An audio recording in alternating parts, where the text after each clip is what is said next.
স্বপ্ন দেখাতে নয়, বাস্তবায়নে বিশ্বাসী বিএনপি। লন্ডনে বিদায়ী সংবর্ধনায় তারেক রহমান এবার নিজেই জানালেন দেশে ফেরার তারিখ। ষড়যন্ত্র রুখতে সতর্ক থাকার আহ্বান। 25 তারিখে ইনশাআল্লাহ আপনাদের দয়া আল্লাহর রহমতে আমি দেশে ফিরে যাব। ষড়যন্ত্র কিন্তু থেমে নেই। অনেকেই বক্তব্যে বলেন আমরা এই স্বপ্ন দেখছি, আমরা সেই স্বপ্ন দেখছি। আমি কোন স্বপ্নের মধ্যে নেই। আমরা পরিকল্পনা করব, আমরা পরিকল্পনা বাস্তবায়ন করব। নির্বাচন না হওয়ার মতো পরিস্থিতি তৈরির চেষ্টা করছে একটি মহল, অভিযোগ বিএনপি নেতাদের। শুরুতে যেমন একটা গণহত্যাকারী দল ছিল, ঠিক তেমনি 24 আরেকটি গণহত্যাকারী দল। দুই গণহত্যাকারীর চরিত্র এক, লক্ষ্য এক। দেখছিলেন প্রধান শিরোনাম। দুপুরের সময় সঙ্গে আছে আমি ওমর ইনান। এবার অন্যান্য শীর্ষ সংবাদ। মনোনয়নপত্র বিতরণের ষষ্ঠ দিনেও রিটার্নিং কর্মকর্তার কার্যালয়ে নেই ব্যস্ততা। জামানত সহ জমা দিতে হবে 29 ডিসেম্বরের মধ্যে। অর্ধ কোটি প্রবাসীর নিবন্ধন। শ্রমশক্তি রপ্তানিতে বড় বাধা দালাল, পদে পদে ক্ষতিগ্রস্ত মানুষ। আন্তর্জাতিক অভিবাসী দিবসে প্রধান উপদেষ্টা। দক্ষতার অভাবে তরুণদের বিদেশে পাঠানো সম্ভব হচ্ছে না। সাবেক সেনা কর্মকর্তা জিয়াউলের বিরুদ্ধে 3 শতাধিক ব্যক্তিকে হত্যা ও গুমের অভিযোগ আমলে নিলেন ট্রাইব্যুনাল। সংশ্লিষ্টতা পাওয়ার দাবি প্রসিকিউশনের। ওসমান হাদি হত্যা চেষ্টার ঘটনায় মূল অভিযুক্ত ফয়সালের বাবা মা কেরানীগঞ্জ থেকে গ্রেফতার। জড়িত সন্দেহে আরও একজন নরসিংদী থেকে আটক। হামলায় ব্যবহৃত অস্ত্র উদ্ধার। অতিরিক্ত ধুলার জন্য আমাদের ঠান্ডা কাশি লেগেই থাকে। এখানে কোনো তো পানি ছিটা না। সিটি কর্পোরেশনের থেকে কোনো লোকজন কেউই আসে না। দূষিত শহরের তালিকায় আবারও শীর্ষে ঢাকা। বাতাসে অতি ক্ষুদ্র বস্তুকণার উপস্থিতি সহনীয় মাত্রার 20 গুণ বেশি। স্বাস্থ্য ঝুঁকিতে নগরবাসী, নির্বিকার পরিবেশ অধিদপ্তর।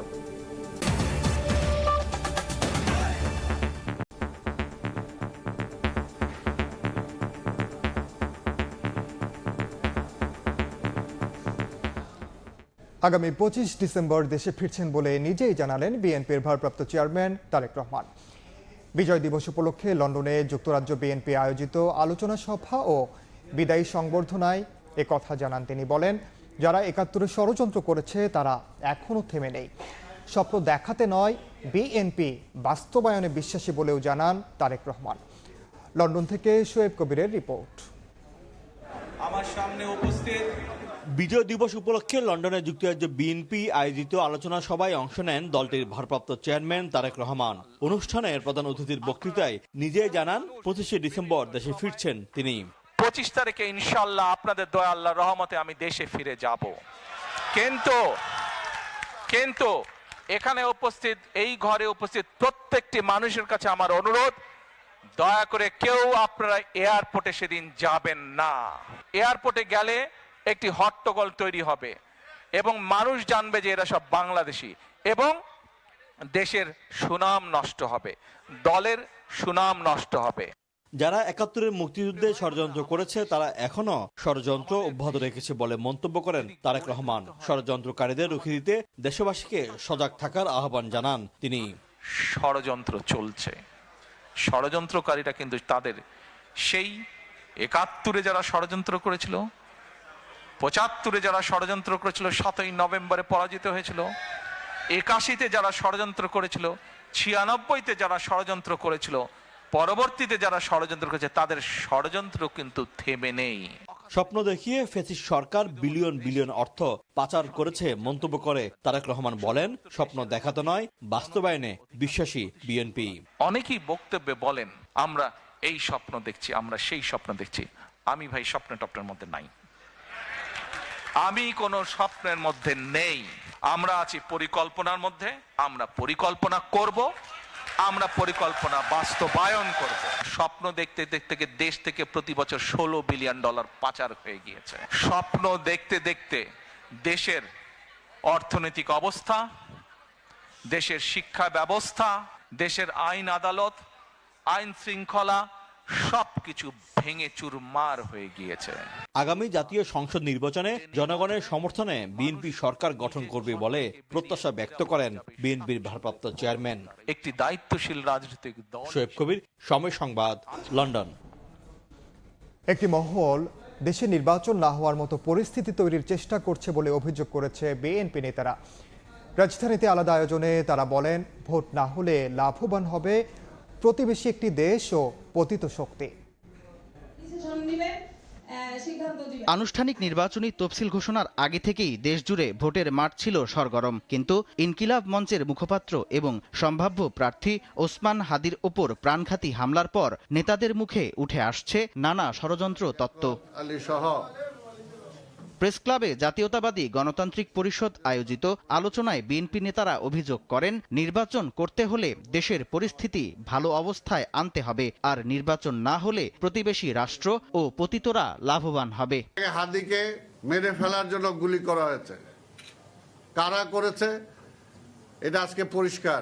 এই কথাটা তো আমরা আগেই বলে আসছি যে ফ্যাসিবাদের দোসরদেরকে আপনি তোষণ করে নির্বাচন সুষ্ঠু সুন্দরভাবে করবেন, তারা সেটা কখনোই করতে দিবে না। সঠিকভাবে কাজে লাগাতে না পারি, নির্বাচনটাকে সুষ্ঠু করতে না পারি, এর পূর্বে যদি পরিবেশ ঘোলাটে হয়, তাহলে কিন্তু গণতন্ত্রের ভবিষ্যৎ কি হবে সেটাও কিন্তু আজকে প্রশ্নের সম্মুখীন। যদি আমরা কোনো কারণে নির্বাচনটা করতে না পারি, কোনো কারণে, তাহলে পার্শ্ববর্তী দেশের লাভ হবে, প্রতি স্বৈরাচারের লাভ হবে, কিন্তু বাংলাদেশের জনগণের লাভ হবে না, অভ্যুত্থানকারীদের লাভ হবে না। একই স্থানে ড্যাব আয়োজিত আলোচনা সভায় বিএনপি নেতারা বলেন, একটি দল কখন ক্ষমা চায়, কখন ঔদ্ধত্য প্রকাশ করে তা বোঝা যাচ্ছে না। আপনাদের ক্ষমা এবং আপনাদের ঔদ্ধত্য কখন যে কোনটা প্রকাশ পায় এটা বলা খুব একটা মুশকিল, বোঝা খুবই মুশকিল কখন আপনারা কি করবেন। ঢাকা বিশ্ববিদ্যালয় কিংবা দুটি বিশ্ববিদ্যালয়ে জয়লাভ করেই যদি সারা দেশে জয়লাভ করা যেত, তাহলে মাহমুদুর রহমান মান্না বাংলাদেশের প্রধানমন্ত্রী হতেন, তাহলে মুজাহিদুল ইসলাম সেলিম বাংলাদেশের রাষ্ট্রপতি হতেন। বাংলাদেশের মানুষের চরিত্র এমন, মানুষ কিন্তু অনাহারে থাকতে রাজি আছে, কিন্তু মানুষ কথা না বলে থাকতে রাজি। আমাকে কথা বলতে দিতে হবে, আমার মনের ভাব প্রকাশ করতে হবে, আমার মতামত প্রকাশ করতে দিতে হবে। যতবারই বাংলাদেশের 54 বছর ইতিহাসে বিভিন্ন ফ্যাসিবাদী বা কায়েমি সরকার এসে মানুষের বাক রুদ্ধ করে দিতে চেয়েছিল, প্রত্যেকবার কিন্তু তারা ব্যর্থ হয়েছে। সকল ষড়যন্ত্র প্রতিরোধ করে সুষ্ঠু নির্বাচন আয়োজনে সকলকে ঐক্যবদ্ধ থাকার আহ্বান জানান বিএনপি নেতারা। সামদানি প্রত্যয়, সময় সংবাদ, ঢাকা। ষষ্ঠ দিনের মতো চলছে সংসদ নির্বাচনের মনোনয়ন ফর্ম সংগ্রহ ও জমা কার্যক্রম। তবে রিটার্নিং কর্মকর্তার কার্যালয়ে নেই ব্যস্ততা। 50,000 টাকা জামানত সহ ফর্ম জমা দিতে হবে 29 ডিসেম্বরের মধ্যে। এদিকে আচরণবিধি মেনে চলতে রাজনৈতিক দল ও প্রার্থীদের কঠোর হুঁশিয়ারি দিয়েছেন রিটার্নিং কর্মকর্তারা। ত্রয়োদশ সংসদ নির্বাচনের তফসিল ঘোষণার পরদিন শুক্রবার থেকে শুরু হয় মনোনয়নপত্র সংগ্রহ। তবে শুক্র, শনি ও মঙ্গলবার সরকারি ছুটি থাকায় তেমন কোনো সাড়া মেলেনি প্রার্থীদের। বুধবার মনোনয়নপত্র সংগ্রহ ও জমা দেওয়ার ষষ্ঠ দিনও ফাঁকা রাজধানী সহ সারা দেশের রিটার্নিং অফিসারের কার্যালয়গুলো। এখনো পর্যন্ত কোনো দলীয় প্রার্থী মনোনয়নপত্র সংগ্রহ করেননি, তবে তারা বিভিন্নভাবে যোগাযোগ করেছেন। আমরা তো মনোনয়নপত্র বিতরণ থেকে শুরু করে সার্বিক, যেহেতু মাননীয় কমিশন তফসিল ঘোষণা করেছেন, আমরা স্টেপ বাই স্টেপ যে কর্মসূচিগুলো আছে, যে কার্যক্রমগুলো আছে, সে পর্যন্ত আমাদের সকল প্রস্তুতি রয়েছে। রাজনৈতিক দলের প্রার্থীকে মনোনয়নপত্রের সঙ্গে দলের প্যাডে সভাপতি, সাধারণ সম্পাদক বা সমপর্যায়ের পদাধিকারীর স্বাক্ষরিত প্রত্যয়নপত্র জমা দিতে হবে। মনোনয়নপত্র দাখিলের সময় জামানত হিসেবে প্রার্থীকে জমা দিতে হবে 50,000 টাকা। জমাদানের শেষ তারিখ 29 ডিসেম্বর। মনোনয়নপত্র বাছাই চলবে 30 ডিসেম্বর থেকে 4 জানুয়ারি পর্যন্ত। প্রার্থীতা প্রত্যাহারের শেষ তারিখ 20 জানুয়ারি। পরদিনই হবে প্রতীক বরাদ্দ। 12 ফেব্রুয়ারি ভোট গ্রহণ। কাউসারা চৌধুরী কুমু, সময় সংবাদ, ঢাকা। এই মুহূর্তে রাজধানীর সেগুনবাগিচায় নির্বাচন কর্মকর্তার কার্যালয়ে আছেন সহকর্মী কাউসারা চৌধুরী কুমু। সরাসরি যাচ্ছি তার কাছে। আমি এই মুহূর্তে আছি বিভাগীয় কমিশনারের কার্যালয়ে। এই মুহূর্তে যেহেতু ঢাকার 13টি আসন বিভাগীয় কমিশনার রিটার্নিং অফিসার হয়েছেন এবং এই 13টি আসনের মনোনয়নপত্র জমা দেওয়া, সংগ্রহ, সবকিছুর দায়িত্ব মূলত হচ্ছে বিভাগীয় কমিশনারের। এই মুহূর্তে আমরা যতটুকু জানতে পেরেছি, এই 6 দিনে আসলে 6 জন মনোনয়নপত্র সংগ্রহ করেছেন। এর মধ্যে আজকেই নিয়েছেন 5 জন প্রার্থী। তার মধ্যে রয়েছেন জামায়াতের 3 জন এবং বিএনপির 1 জন আর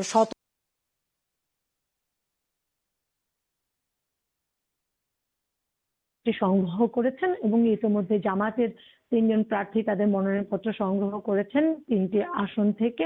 যা আব্বাস তিনিও তার মনোনয়নপত্রটি সংগ্রহ করেছেন।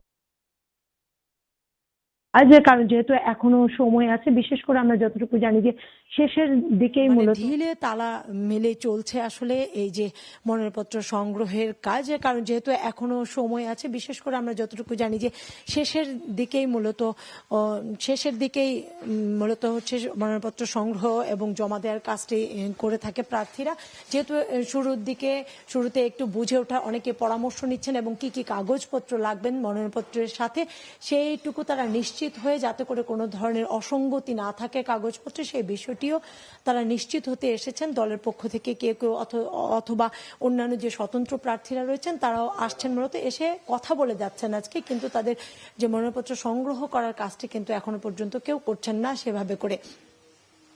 এই ছিল আসলে সেগুন বাগিচা থেকে, বিভাগীয় কমিশনের কার্যালয় থেকে আমার কাছে সবশেষ তথ্য। সরাসরি যুক্ত ছিলাম রাজধানীর সেগুন বাগিচায়। নির্বাচনে ভোট দেওয়ার জন্য 50 লাখ প্রবাসী বাংলাদেশি নিবন্ধন করেছেন বলে জানিয়েছে বৈদেশিক কর্মসংস্থান ও প্রবাসী কল্যাণ উপদেষ্টা আসিফ নজরুল। সকালে রাজধানীর ওসমানী স্মৃতি মিলনায়তনে আন্তর্জাতিক অভিবাসী দিবসের আলোচনা সভায় এ তথ্য জানান তিনি। আমরা আশা করছি অন্তত 50 লক্ষ প্রবাসী ভোটার যারা নিবন্ধন করেছেন প্রথমবারের মতো ভোট দিতে পারবেন। প্রথমবারের জন্য যখন প্রবাসী লাউঞ্জ করলাম, তার শুনে খুশি হয়ে স্যার নিজে ওটা উদ্বোধন করেছেন। এটা ছোট জিনিস, কিন্তু প্রবাসীরা খুব সম্মানিত বোধ করে যে এত সবার এত প্রিয় একজন মানুষ, জুলাই গণঅভ্যুত্থানেতে তারা যাকে অনেক অনুনয় বিনয় করে বাংলাদেশের দায়িত্ব নেওয়ার জন্য নিয়ে এসেছেন, উনি এতটা ফিল করেন প্রবাসীদের জন্য।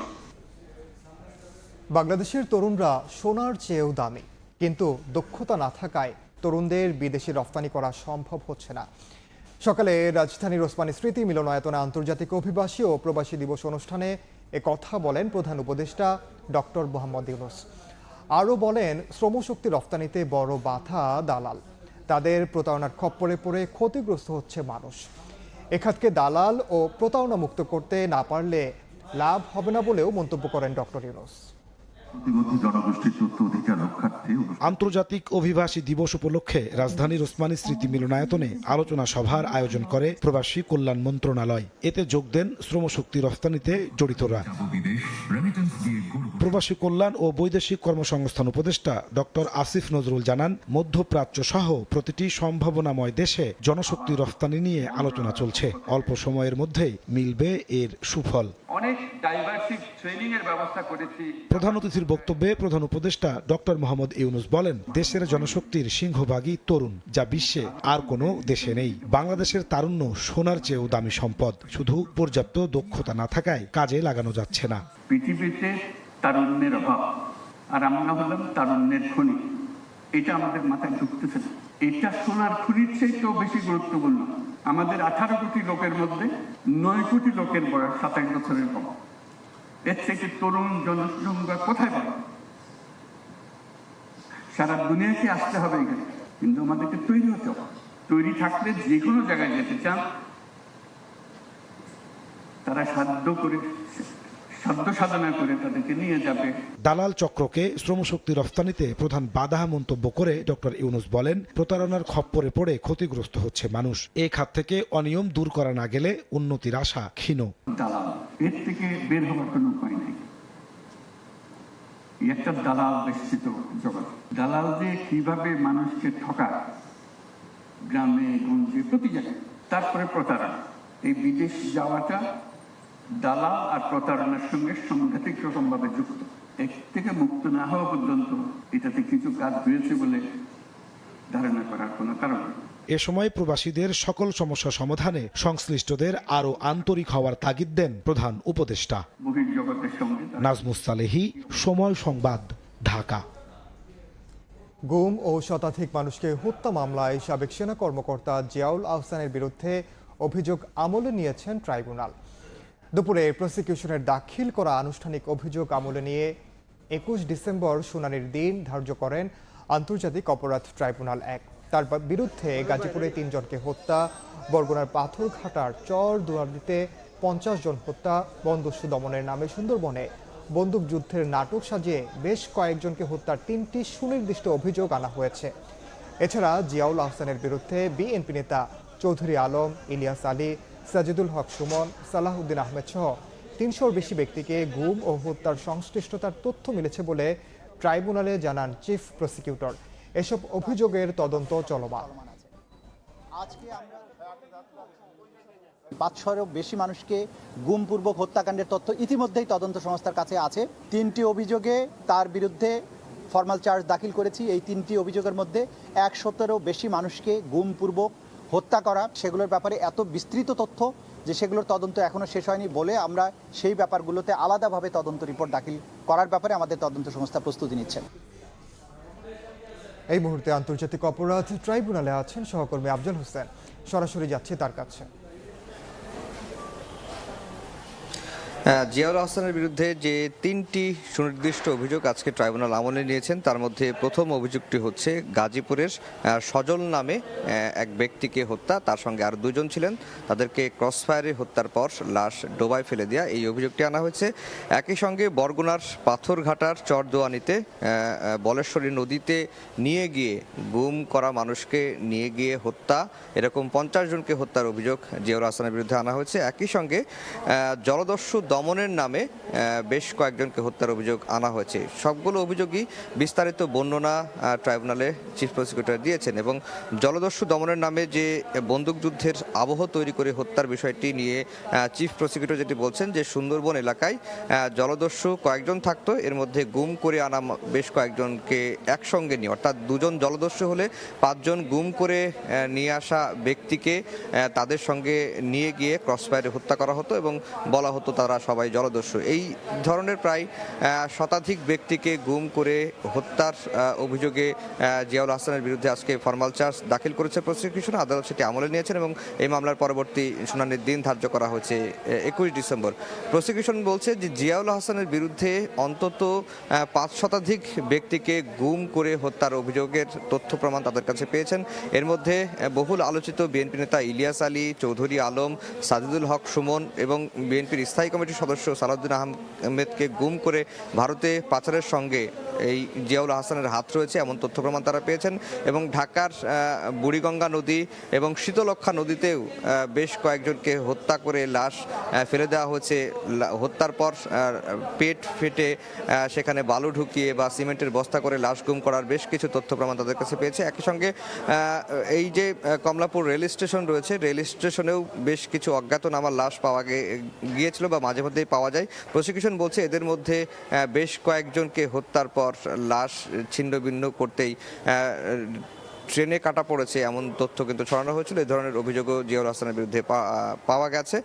যেটি প্রসিকিউশন বলছে যে আওয়ামী লীগের আমলে গুমের মাস্টার মাইন্ড ছিলেন জিয়াউল আহসান, তিনি গুম বিষয়ে এক্সপার্ট ছিলেন, এই কারণেই তাকে নিয়ম বহির্ভূতভাবেই তাকে পদোন্নতি দেওয়া হয়েছিল সেনাবাহিনীতে। এই তথ্যগুলো কিন্তু প্রসিকিউশন আজকে উপস্থাপন করেছেন। তো এই ছিল ট্রাইব্যুনাল থেকে আমার কাছে সবশেষ খবর। সরাসরি যুক্ত ছিলাম আন্তর্জাতিক অপরাধ ট্রাইব্যুনালে। ওসমান হাদিকে হত্যা চেষ্টার ঘটনায় মূল অভিযুক্ত শুটার ফয়সাল করিম মাসুদের বাবা হুমায়ুন ও মা হাসি বেগমকে গ্রেফতার করেছে র্যাব।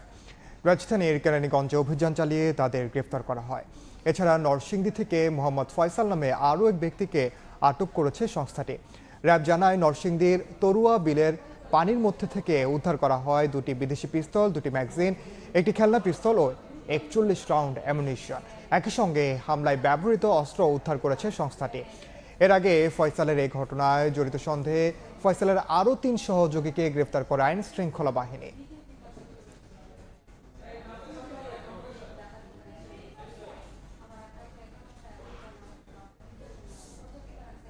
দুপুরের সময় আরও থাকছে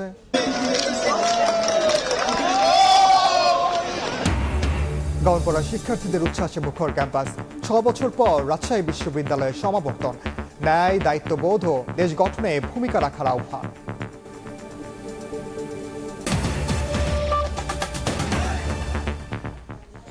নয়াদিল্লিতে বাংলাদেশের হাই কমিশনার এম রিয়াজ হামিদুল্লাহকে তলব করেছে ভারতের পররাষ্ট্র মন্ত্রণালয়।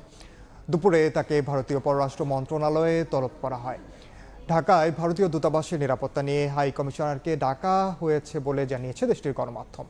প্রতিবেদনে বলা হয় সম্প্রতি নিরাপত্তা হুমকি পেয়েছে দূতাবাস, তবে কী ধরনের হুমকি তা জানানো হয়নি। এর আগে গেল সোমবার ঢাকায় ভারতীয় হাই কমিশনার প্রণয় ভার্মাকে বাংলাদেশের পররাষ্ট্র মন্ত্রণালয়ে তলব করা হয়েছিল।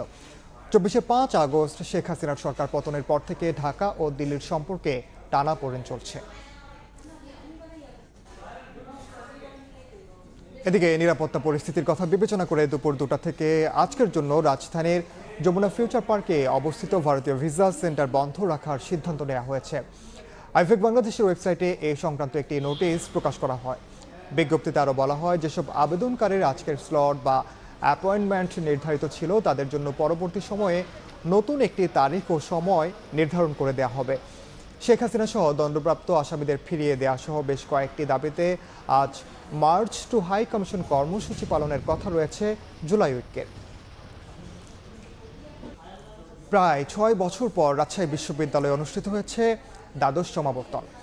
উৎসব মুখর পরিবেশে আয়োজিত এই সমাবর্তনে অংশ নেন বিশ্ববিদ্যালয়ের বিভিন্ন অনুষদের প্রায় 6000 গ্র্যাজুয়েট। ন্যায়, দায়িত্ববোধ ও দেশ গঠনে গ্র্যাজুয়েটদের ভূমিকা রাখার আহ্বান জানান বক্তারা।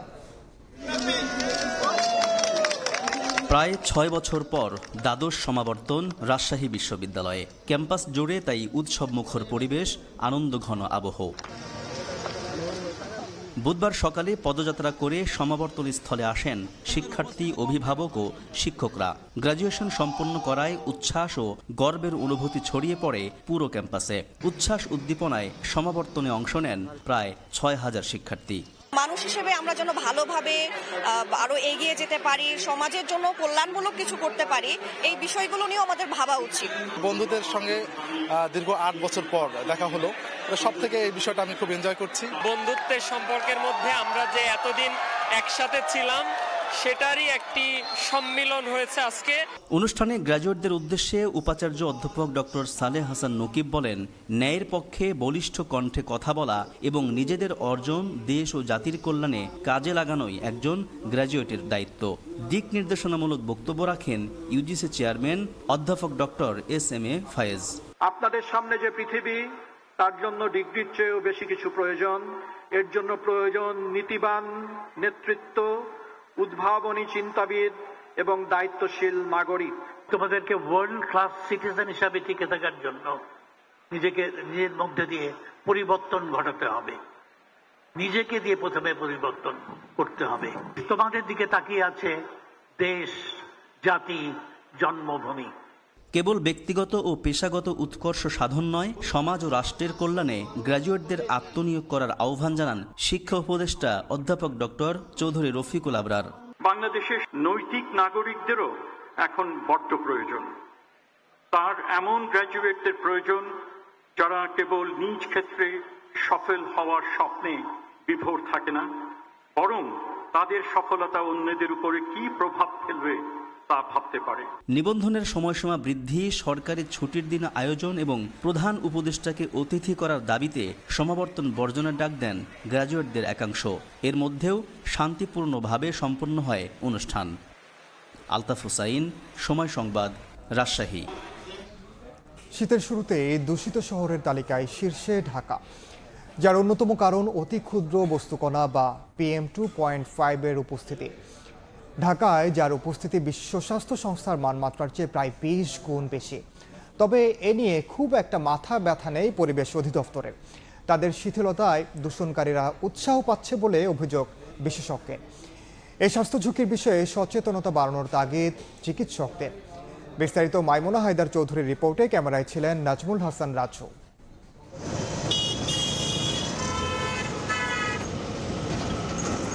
প্রায় প্রতিদিনই দূষিত শহরের তালিকায় শীর্ষ অবস্থানে থাকছে ঢাকা, আর এই বিষ শুষে নিতেই যেন অভ্যস্ত নগরবাসী।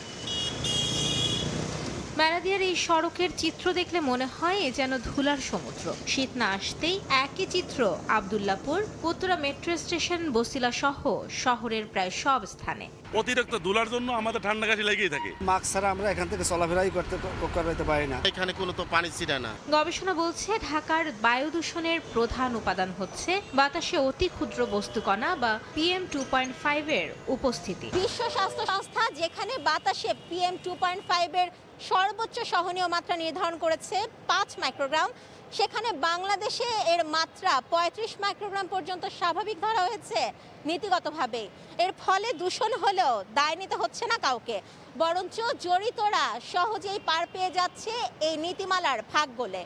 বিশ্ব স্বাস্থ্য সংস্থা গোটা পৃথিবীর দূষণের পরিমাণ কমাতে নীতিমালা আরও কঠোর করে যে বছর, সেই একই বছরে দেশের বাতাসে স্বাভাবিক ধূলিকণার মাত্রা 35-এ নিয়ে যাওয়াকে তদারকি সংস্থার দায় এড়ানোর বাহানা বলছেন পরিবেশ বিশেষজ্ঞ। WHO 2022 সালে 10 মাইক্রোগ্রাম থেকে আরও শক্তিশালী করে এটাকে 5 মাইক্রোগ্রামে নামিয়ে আনলো। আর বাংলাদেশ কি করলো, 2022 সালে ওই একই সময়ে 15 মাইক্রোগ্রাম থেকে ছাড় দিয়ে এটাকে 35 মাইক্রোগ্রাম পর্যন্ত এটাকে অনুমোদন দিয়ে দিল। দূষণকারীদেরকে কিন্তু এটা দিয়ে আরও প্রণোদনা দেওয়া হয়। আর পরিবেশ অধিদপ্তর বলছে অতিমাত্রার দূষণকে কিছুটা সহনীয় মাত্রায় আনতেই এই লক্ষ্য নির্ধারণ করেছেন তারা। বর্তমানে আমাদের কিন্তু এভারেজ যে PM 2.5 এর মান সেটা প্রায় 80 থেকে 90। আমরা যদি এই 80 মাইক্রোগ্রাম পার মিটার কিউবকে কমিয়ে আমরা যদি 35-এ নিয়ে আসতে পারি, এটা বিশাল অর্জন। এমন পরিস্থিতিতে স্বাস্থ্য ঝুঁকির বিষয়ে সচেতনতা বাড়ানোর তাগিদ চিকিৎসকদের। আমরা যদি শ্বাসের মাধ্যমে দূষিত কণাগুলো আমাদের যাচ্ছে ফুসফুসে, তখন আমাদের ফুসফুসটা বিকল হয়ে যাচ্ছে। শীতের সময়টাতে এমনি অ্যালার্জি আছে, বায়ু দূষণের ফলে অ্যালার্জির মাত্রা বেড়ে যাচ্ছে, আর অ্যাজমা রোগী তাদের অ্যাজমাটা বেড়ে যাচ্ছে, COPD সব কিছু মিলে স্বাস্থ্যের উপর যে শ্বাসতন্ত্রের সমস্যা সেটা দেখা দিচ্ছে। বায়ুমণ্ডল দূষণ অধ্যয়ন কেন্দ্র ক্যাপসের তথ্য বলছে গত 9 বছরের মধ্যে সর্বোচ্চ দূষণ ঘটেছে চলতি বছরেই। বছরের শেষে এসেও পাল্টায়নি সেই পরিসংখ্যান। মাইমুনা হায়দার চৌধুরী, সময় সংবাদ, ঢাকা। রাজধানীর ইসলামবাগে একটি প্লাস্টিক কারখানায় আগুনের ঘটনা ঘটেছে। আগুন নিয়ন্ত্রণে কাজ করছে ফায়ার সার্ভিসের 6টি ইউনিট। সিদ্দিক বাজার ফায়ার স্টেশন থেকে আরও 3টি ইউনিট ঘটনাস্থলে যাচ্ছে। বেলা 1:30টার দিকে আগুন লাগে বলে নিশ্চিত করে ফায়ার সার্ভিস।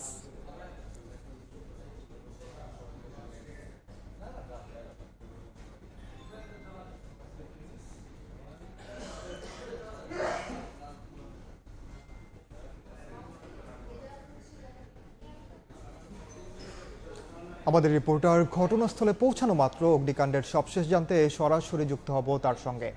দুপুরের সময় আরও থাকছে, ভেনেজুয়েলা সরকারকে বিদেশি সন্ত্রাসী আখ্যা ট্রাম্পের, তেলবাহী ট্যাঙ্কার চলাচলে নিষেধাজ্ঞা, জ্বালানি শিল্পের শ্রমিকদের প্রতি বিক্ষোভ প্রদর্শনের ডাক মাদুরোর।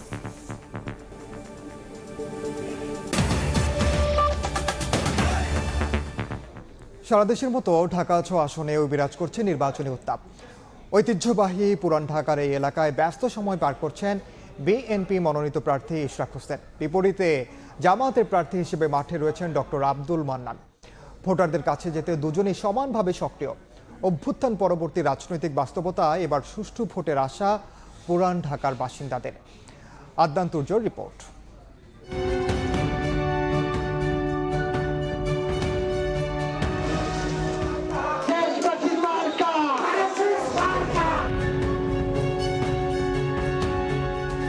গ্যাস সংকট, রাস্তা খোঁড়াখুড়ি আর ঝুঁকিপূর্ণ স্থাপনা, এমন নানা সমস্যায় জর্জরিত পুরান ঢাকার গ্যান্ডারিয়া থেকে শাঁখারী বাজার। ঢাকা 6 আসন জুড়েই আছে দীর্ঘদিনের অবহেলার ছাপ।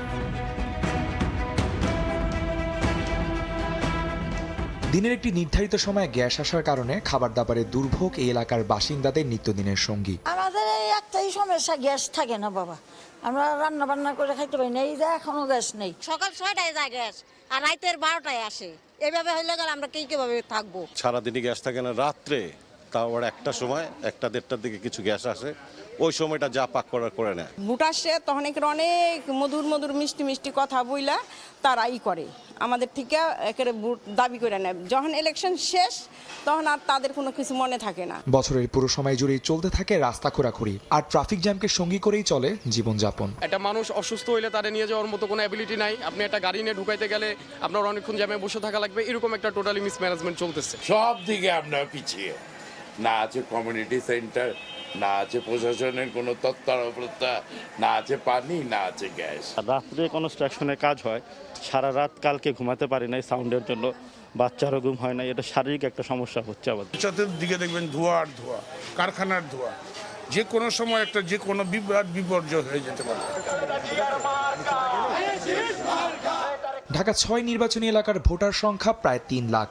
ঐতিহ্যবাহী এলাকার প্রার্থী হিসেবে বিএনপির মনোনয়ন পেয়েছেন ইশরাক হোসেন এবং জামাতের মনোনীত প্রার্থী ডক্টর আব্দুল মান্নান। দুজনের ইশতেহারেই আছে পুরান ঢাকাকে ঝুঁকি এবং চাঁদাবাজ মুক্ত করার অঙ্গীকার। পুরান ঢাকার ওভারঅল একটা দীর্ঘমেয়াদী কী ধরনের একটা পরিকল্পনার মাধ্যমে এই এলাকাকে পুনর্গঠন করা যায়, এই এলাকার ঐতিহ্য এবং সংস্কৃতিকে সংরক্ষণ করেই সেটি করতে হবে। কিছু কিছু এলাকায় যদি করা যায় তাহলে এই গ্যাস সংকটের বা প্রেসারের সমস্যাটা অনেকখানি কমিয়ে আনা সম্ভব হবে। যতদিন সংসদ সদস্য হিসেবে দায়িত্ব পালন করব আমি আমার কাজটুকু করে যাব। আমরা সংগ্রাম পরিষদ গঠন করে যেভাবে চাঁদাবাজিও বন্ধ করব, দখলবাজিও বন্ধ করব, একই কায়দায় আমরা মাদককেও বন্ধ করে দেব। একটা সুন্দর জায়গায় নিয়ে যাওয়ার যে পরিকল্পনা মানুষের কাছে দিচ্ছি, এটা মানুষ ওয়েলকাম করতেছে এবং মানুষ একটা বিকল্প খুঁজে নেবে বলে আমরা বিশ্বাস করি। রাজধানীকে সবচেয়ে বেশি সমৃদ্ধশালী করলেও বরাবরই অবহেলিত পুরান ঢাকার এলাকাবাসী। ঝুঁকিপূর্ণ ভবন, গ্যাস সংকট এবং রাস্তা খোঁড়াখুড়ি নিয়ে কাটছে তাদের দৈনন্দিন জীবন। তবে গণঅভ্যুত্থান পরবর্তী রাজনৈতিক পরিস্থিতিতে এবারে নির্বাচন নিয়ে সবাই দেখছেন আশার আলো। হয়তো পরিবর্তন হবে, বদলে যাবে পুরান ঢাকার চিত্র। নির্বাচনী এলাকা ঢাকা ৬ থেকে আদনান তুর্য, সময় সংবাদ, ঢাকা। নাগরিকদের তথ্য সুরক্ষায় সাইবার সুরক্ষা অধ্যাদেশ কাগজে না রেখে বাস্তবে প্রয়োগের তাগিদ দিয়েছেন প্রধান উপদেষ্টার বিশেষ সহকারী ফয়েজ আহমদ তৈয়ব। রাজধানীর শেরে বাংলানগরে চীন মৈত্রী সম্মেলন কেন্দ্রে এক অনুষ্ঠানে কথা বলেন তিনি। প্রধান উপদেষ্টার বিশেষ সহকারী বলেন, বর্তমানে দেশের মাত্র 40% মানুষের হাতে ডিজিটাল ডিভাইস রয়েছে। মোবাইল টাওয়ারের সিংহভাগই ফাইবার কানেক্টিভিটির বাইরে, যা ডিজিটাল সেবা সম্প্রসারণে বড় বাধা। তারপরও প্রযুক্তিগত উন্নয়নে সরকার নানা পদক্ষেপ নিচ্ছে বলে উল্লেখ করেন ফয়েজ আহমেদ তৈয়ব। এ সময় ডিভাইসের সুরক্ষায় NEIR এর ওপর জোর দেন তিনি।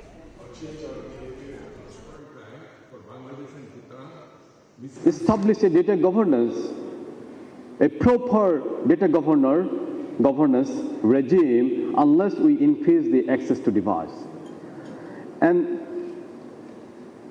And then we identify that if we make devices cheaper, we have to make devices safer. And that's why we talked about NEIR. And we talked about SIM registration synchronization. So those things are there, and to protect citizen from being NEIR and SIM eKYC database being hacked, we brought these terms as a clause in the Telecommunication Act, the proposed Telecommunication Act.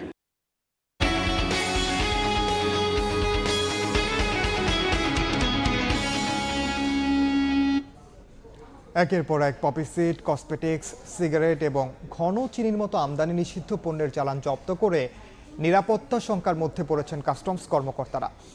এর মধ্যে এই poppy seed জব্দকারী customs কর্মকর্তা দুর্বৃত্তের হামলার শিকারও হয়েছেন। এই অবস্থায় চট্টগ্রাম বন্দরের পাশাপাশি কাস্টমস হাউসের নিরাপত্তা নিশ্চিতে 3 স্তরের নিরাপত্তা বলয় গড়ে তোলার পরিকল্পনা নিয়েছে পুলিশ প্রশাসন। বিস্তারিত জানাচ্ছেন কমল দে। গত কয়েক মাসে চট্টগ্রাম বন্দরে আমদানি নিষিদ্ধ পপি সিড এবং ঘন চিনির অন্তত 6টি চালান জব্দ করেছে কাস্টম হাউস।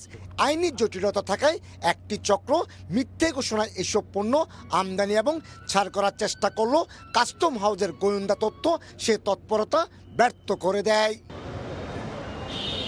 আর তাতেই নিরাপত্তা হুমকির মুখে পড়েছেন অভিযানে অংশ নেওয়া শুল্ক কর্মকর্তারা। যে কোনো ধরনের প্রতিবন্ধকতা যখন আসে, কাস্টমস কর্মকর্তারা এক্সপেক্ট করে যে সরকার তাদের পর্যাপ্ত নিরাপত্তা নিশ্চিত করবে। মাত্র কয়েক বর্গ কিলোমিটার জায়গার মধ্যে অবস্থান রয়েছে দেশের অর্থনীতির প্রাণপ্রবাহ চট্টগ্রাম বন্দর এবং জাতীয় রাজস্ব আয়ে বছরে ৭৫,০০০ কোটি টাকার যোগান দেওয়া চট্টগ্রাম কাস্টম হাউসের। আর তাই বাংলাদেশের অর্থনীতিকে সচল রাখতে এই দুটি গুরুত্বপূর্ণ স্থাপনার যেমন নিরাপত্তা নিশ্চিত করতে হবে, তেমনি নিরাপত্তা দিতে হবে এখানকার কর্মকর্তা কর্মচারীদের। এদিকে অভিযানে অংশ নেওয়া কর্মকর্তাদের উপর হামলা এবং হুমকির ঘটনায় চট্টগ্রাম কাস্টম হাউসের রাজস্ব আদায়ে নেতিবাচক প্রভাব পড়ার শঙ্কা করছেন ব্যবসায়ীরা। একটা পণ্য ধরলেই হামলা করতে হবে, টার্গেট করতে হবে, এটা আসলে দুর্ভাগ্যজনক। এই অবস্থায় 3 স্তরের নিরাপত্তা বলয় গড়ে তোলার পরিকল্পনা নিয়েছে চট্টগ্রাম মেট্রোপলিটন পুলিশ। বন্দর এবং কাস্টমস রিলেটেড সমস্ত ক্ষেত্রে মাননীয় পুলিশ কমিশনার স্যারের নির্দেশ মোতাবেক আমরা সর্বদা সজাগ আছি। কাস্টমসের তথ্য অনুযায়ী সাম্প্রতিক সময়ে 10 কোটি টাকা মূল্যের 25 মেট্রিক টন পপি সিড, 30 কোটি টাকা মূল্যের সিগারেট এবং কয়েক কোটি টাকা মূল্যের 104 মেট্রিক টন ঘন চিনি ছাড়াও জব্দ হয়েছে বিপুল পরিমাণ আমদানি নিষিদ্ধ সিগারেট। কমল দে, সময় সংবাদ, চট্টগ্রাম। দেশের বাইরের খবর। ভেনেজুয়েলা সরকারকে বিদেশি সন্ত্রাসী সংগঠন হিসেবে আখ্যা দিয়েছেন মার্কিন প্রেসিডেন্ট ডোনাল্ড ট্রাম্প। মার্কিন নিষেধাজ্ঞায় থাকা তেলবাহী ট্যাঙ্কার ভেনেজুয়েলায় প্রবেশ ও বের হওয়ার ওপর নিষেধাজ্ঞা আরোপ করেছেন তিনি। ট্রাম্প দাবি করেন যুক্তরাষ্ট্রের কাছ থেকে তেল, জমি এবং অন্যান্য সম্পদ চুরি করেছে ভেনেজুয়েলা। এসব ফেরত না দিলে দেশটিকে ঘিরে সামরিক উপস্থিতি আরও বাড়বে বলেও হুঁশিয়ারি করেন তিনি। ট্রাম্পের এমন দাবি প্রত্যাখ্যান করেছে কারাকাস। ভেনেজুয়েলার বিরুদ্ধে বড় পদক্ষেপ নিলেন মার্কিন প্রেসিডেন্ট ডোনাল্ড ট্রাম্প। সামাজিক যোগাযোগ মাধ্যমে তিনি মাদুরো সরকারকে বিদেশি সন্ত্রাসী সংগঠন হিসেবে ঘোষণা করেছেন। একই সঙ্গে যুক্তরাষ্ট্র কর্তৃক নিষিদ্ধ ঘোষিত তেলবাহী ট্যাঙ্কার ভেনেজুয়েলায় প্রবেশ ও বের হওয়ার উপর নিষেধাজ্ঞা আরোপের কথাও জানান ট্রাম্প। তিনি বলেন, সবচেয়ে বড় নৌবহর দিয়ে ভেনেজুয়েলাকে পুরোপুরি ঘিরে ফেলা হয়েছে। ভেনেজুয়েলার উপকূলে কথিত মাদকবাহী নৌকায় 2 সেপ্টেম্বর দ্বিতীয় মার্কিন হামলার পূর্ণ বা অপরিবর্তিত ভিডিও প্রকাশের কোনো পরিকল্পনা নেই বলে জানিয়েছেন যুক্তরাষ্ট্রের সমরমন্ত্রী পিট হেগসেথ। স্থানীয় সময় মঙ্গলবার কংগ্রেসে সাংবাদিকদের তিনি বলেন, এটি শীর্ষ গোপনীয় ভিডিও, জনসমক্ষে তা প্রকাশ করা হবে না। এই অভিযানের উদ্দেশ্য নিয়ে ভিন্ন ইঙ্গিত দিয়েছেন হোয়াইট হাউসের chief of staff Susie Wiles. Vanity ফেয়ারকে দেয়া মন্তব্যে তিনি বলেন, যুক্তরাষ্ট্র ততক্ষণ পর্যন্ত নৌকায় হামলায় চালিয়ে যাবে যতক্ষণ না ভেনেজুয়েলার প্রেসিডেন্ট নিকোলাস মাদুরো হাল ছাড়েন। ক্যারিবীয় অঞ্চলের সামরিক মহড়া এবং ভেনেজুয়েলার সঙ্গে উত্তেজনার মধ্যে মঙ্গলবার দক্ষিণ পুয়ের্তো বন্দরে ভিড়েছে যুক্তরাষ্ট্রের একটি সামরিক জাহাজ। এছাড়া ত্রিনিদাদ ও টোবাগো যুক্তরাষ্ট্রের সামরিক বিমানকে নিজেদের বিমানবন্দর ব্যবহারের অনুমোদন দেওয়ার পর ক্ষোভ প্রকাশ করেছে কারাকাস। এদিকে ভেনেজুয়েলার রাষ্ট্রায়ত্ত তেল কোম্পানি PDVSA একটি সাইবার হামলার অভিযোগে যুক্তরাষ্ট্রকে দায়ী করেছে। প্রতিষ্ঠানটি জানায়, প্রশাসনিক ব্যবস্থা ক্ষতিগ্রস্ত হলেও কার্যক্রম পুরোপুরি বন্ধ হয়নি। রয়টার্স জানায়, কোম্পানির ওয়েবসাইট বন্ধ রয়েছে এবং তেল সরবরাহ সাময়িক স্থগিত হয়েছে। ইয়াসিন মোহাম্মদ জিসান, সময় সংবাদ। খেলার খবর। মোস্তাফিজুর রহমানকে দলে পেয়ে উচ্ছ্বসিত সিটি অফ জয় কলকাতার ক্রীড়াপ্রেমীরা। কাটার মাস্টারের অন্তর্ভুক্তিতে KKR-এর শক্তি আরও বেড়েছে এমন বিশ্বাস ভক্তদের। IPL-এর মতো মঞ্চে অভিজ্ঞ এই বাংলাদেশি পেসারকে দলে নেওয়ায় নীতি নির্ধারকদের ধন্যবাদ জানিয়েছেন তারা। কলকাতা থেকে সুব্রত আচার্যের রিপোর্ট, ছবি তুলেছেন বিশ্বজিৎ দাস। শীতের কুয়াশা ভেদ করে প্রতিদিনের মতোই ইডেন গার্ডেন্সের সংলগ্ন মাঠে অনুশীলনে ব্যস্ত তরুণ ক্রিকেটাররা। তবে বুধবার তাদের ছিল অন্যরকম আনন্দ, কারণ একটাই, মুস্তাফিজুর রহমান। কলকাতাবাসীর দল কলকাতা নাইট রাইডার্স 9 কোটি 20 লাখ রুপিতে দলে নিয়েছে বাংলাদেশি ক্রিকেট তারকা পেসার মুস্তাফিজুর রহমানকে। সেই খবরে স্বাভাবিকভাবেই উচ্ছ্বসিত শহরের তরুণ এই ক্রিকেটাররা। তাদের বক্তব্য, নির্বাচক মণ্ডলী একেবারে সঠিক সিদ্ধান্ত নিয়েছেন। কত টাকায় একজন ক্রিকেটারকে নেওয়া হলো তার চেয়েও গুরুত্বপূর্ণ তিনি মাঠে কতটা কার্যকর। সেই দিক থেকে মুস্তাফিজুর রহমান নিঃসন্দেহে সেরাদের একজন বলেও দাবি করেন তারা। আমি মনে করি খুব ভালো বাই করেছে KKR। মুস্তাফিজুর খুব কোয়ালিটি হোয়াইট বলের বোলার। 9 কোটি দিয়ে প্লেয়ারের ভ্যালিউ আপ করা, এটা কোনো আপত্তিজনক নেই। খুব ভালো লাগছে, হয়ে এসছে, ভালো খেললেই ভালো। এর আগে মাশরাফি বিন মুর্তজা, সাকিব আল হাসান, লিটন দাসের পর চতুর্থ বাংলাদেশি ক্রিকেটার হিসেবে KKR-এর জার্সিতে খেলতে চলেছেন মুস্তাফিজুর। IPL-এ তার অভিজ্ঞতাও কম নয়। ইতিমধ্যে 5টি আলাদা দলের হয়ে খেলেছেন তিনি। KKR তার 6ষ্ঠ IPL দল। নিলামের দিক থেকেও রেকর্ড গড়েছেন এই বাঁহাতি পেসার। এর আগে কোনো বাংলাদেশি ক্রিকেটারকে এত বড় অঙ্কে IPL-এ অন্তর্ভুক্ত করেনি কোনো ফ্র্যাঞ্চাইজি। এখন দেখার মুস্তাফিজুর রহমানকে সঙ্গে নিয়ে ম্যাচের পর ম্যাচ KKR নতুন কি সাফল্যের গল্প লেখে। সুব্রত আচার্য, সময় সংবাদ, Kolkata. BSJ media cup cricket টুর্নামেন্টের খবর। দাপুটে জয়ে টুর্নামেন্টের কোয়ার্টার ফাইনালে জায়গা করে নিয়েছে সময় টিভি। এখন টিভিকে 4 উইকেটে হারিয়ে সময় টিভি ক্রিকেট দল। মাওলানা ভাসানী স্টেডিয়ামে টস জিতে ফিল্ডিংয়ের সিদ্ধান্ত নেন সময় টিভির অধিনায়ক মাকসুম আলম খান। প্রথম ওভারে পেসার সাকলাইন প্রীতম তুলে নেন 1 উইকেট। এখন টিভির ব্যাটাররা শুরুতে খুব একটা সুবিধা করতে পারেনি, তবে চ্যালেঞ্জিং স্কোরের জন্য লড়াই চালিয়ে যান তারা। নাইম তামিমদের নিয়ন্ত্রিত বোলিংয়ে রান তুলতে বেগ পেতে হয় তাদের। শেষ দিকে কিছুটা ব্যাট চালিয়ে স্কোর বোর্ডে 97 রান তোলে এখন টিভি। জবাবে ব্যাট করতে নেমে ইনিংসের প্রথম বলে 4 হাঁকান সময় টিভির নাইম। তিনি ইনিংস বড় করতে না পারলেও 4 ছক্কায় ফুল ছুড়ে ছোটান অলরাউন্ডার তামিম হোসেন। 4টি ছক্কা হাঁকিয়ে 35 রান করে বাধ্যতামূলক অবসরে যান তিনি। তখনই জয় অনেকটা নিশ্চিত হয়ে যায় সময় টিভির। এরপর সাকলাইন প্রীতমও 3টি করে 4 ছক্কা হাঁকান। অন্য প্রান্তে 13 রানে অপরাজিত থাকেন তৌসিফ। 8 বল হাতে রেখে মাত্র 1 উইকেট হারিয়ে জয় তুলে কোয়ার্টার ফাইনালে পা রাখে সময় টিভি। ব্যাট হাতে 34 রান ও 1 উইকেট নিয়ে ম্যাচ সেরা হয়েছেন সাকলাইন।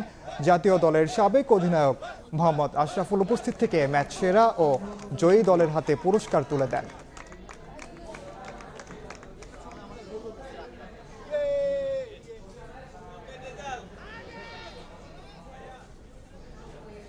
এ পর্যায়ে শীর্ষ সংবাদগুলো জানিয়ে দিচ্ছি আরেকবার। 25 তারিখে ইনশাআল্লাহ আপনাদের দয়া আল্লাহর রহমতে আমি দেশে ফিরে যাব। স্বপ্ন দেখাতে নয়, বাস্তবায়নে বিশ্বাসী বিএনপি। লন্ডনে বিদায়ী সংবর্ধনায় তারেক রহমান। এবার নিজেই জানালেন দেশে ফেরার তারিখ। ষড়যন্ত্র রুখতে সতর্ক থাকার আহ্বান। নয়াদিল্লিতে বাংলাদেশের হাই কমিশনারকে ভারতের পররাষ্ট্র মন্ত্রণালয়ের তলব। নিরাপত্তা বিবেচনায় আজকের জন্য ভারতীয় ভিসা সেন্টারের সেবাদান বন্ধ। এবং পুরান ঢাকার ইসলামবাগে প্লাস্টিক কারখানায় আগুন, নিয়ন্ত্রণে কাজ করছে ফায়ার সার্ভিসের 6টি ইউনিট।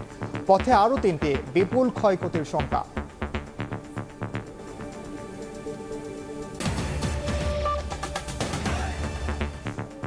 এই ছিল দুপুরের সময়। এরপর বিকেল 3টার সময় সংবাদে থাকবেন সহকর্মী জিন্নাতারা যশোয়া। ইনান, আপনাকে ধন্যবাদ। এরপর বিকেল 3টার সময় সংবাদ নিয়ে আসছি কিছুক্ষণ পর, সঙ্গেই থাকুন সময়ের।